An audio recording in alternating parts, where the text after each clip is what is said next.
Thank you for joining us today. My name is Gail Watson, President and CEO of Women Speakers Association, the go-to place for innovative leaders, change agents, and women with a message to connect, collaborate, and grow their visibility worldwide in order to fulfill their mission. As part of this mission, we are excited to introduce you to Voices of the 21st Century, a book featuring a collection of female voices rising up to educate, guide, and inspire. And here with us today is our featured author, Dr. Sirena Pellarolo, a bold, brave, and brilliant woman who shares her powerful story. Welcome to the show. Thank you so much, Gail. I'm so honored to be here. We're really excited to have you because you share a very powerful story. And what we'd really like to know is, what has inspired you to share this story and be a voice of the 21st century? Well, I'm so happy to be part of this collection because it gives me the opportunity to share with so many women and other individuals my life story, which was, I was born in Argentina in the 50s.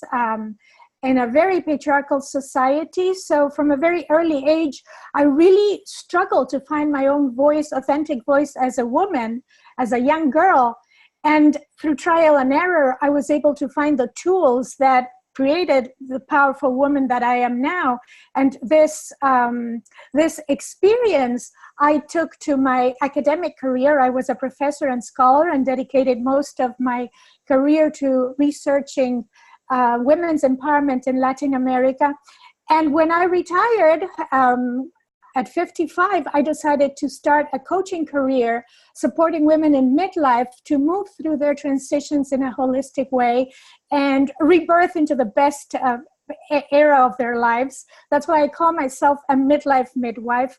And this, my chapter in the book is my trajectory throughout my life, how I became empowered, how my experience as an immigrant and the experience of other immigrant women really helped me become the midlife midwife that I am now, to support other women to move through, to the best time of their lives. I love that, the midlife midwife. Yeah. That's awesome. Now, you really cover the full spectrum, and in connection, with Latin America, immigrating to another country.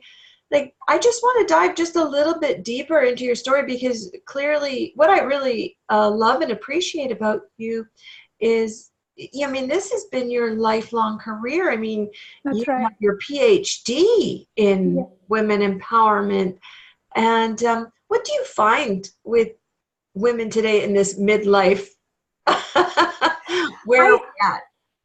I find that women in this moment are really looking forward to maximize all their potentialities. And usually in midlife, they go through a transition. I see it like a portal of transformation. It's like a birth canal towards the rebirthing into a new version of themselves. So they have the yearning to become someone else, but they find a lot of challenges.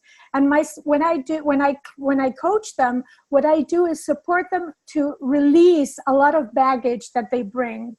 The women with most symptoms in menopause, for example, are the ones who are clinging to past relationships or belief systems or environments that they have a hard time releasing. That's why I'm this midlife midwife, to support them release all that and move through that birthing canal into the other side.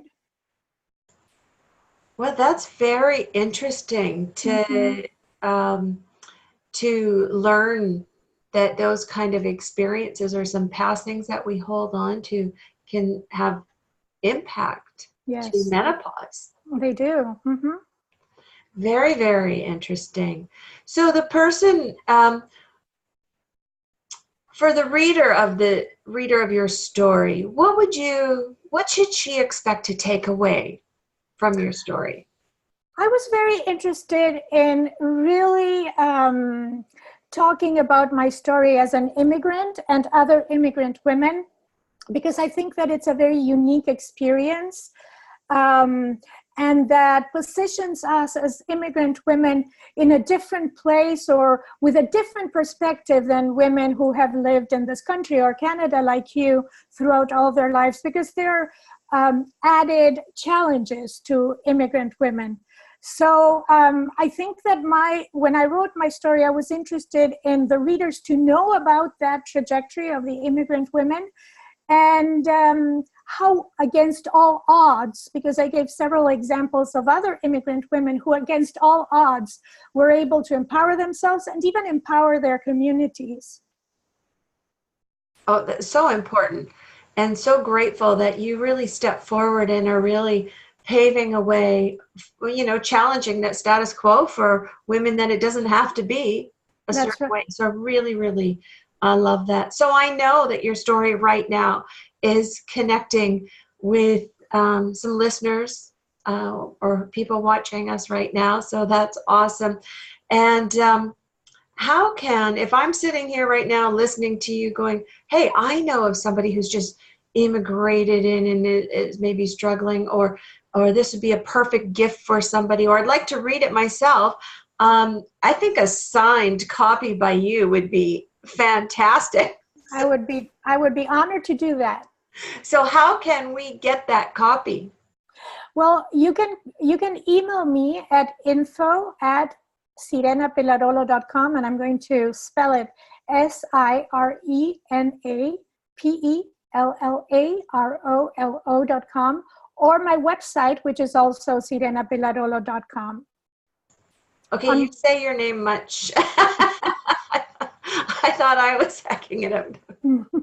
Oh, thank you so much. My pleasure. I'm so excited to be part of this book, because I know that it's going to really make an impact among women all throughout Latin America, well, the United States and throughout the world.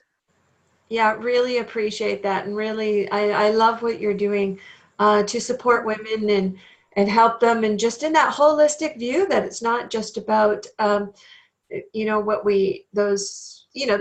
the traditional challenges, but how this really impacts us from our mind, body, and spirit. So you're doing amazing work. Thank you. And you are too. And I'm very, very grateful to have been part of the Women Speakers Association for, I think, 5 years. It's an amazing organization, and the work that you do is invaluable. Oh, thank you very much. All right, and to our listeners, I hope you've enjoyed our talk today, and I want to thank you for joining us. And please join us again next time and hear from more powerful women sharing their story. So thanks again, everybody, and we look forward to tuning in with you again soon. Thank you.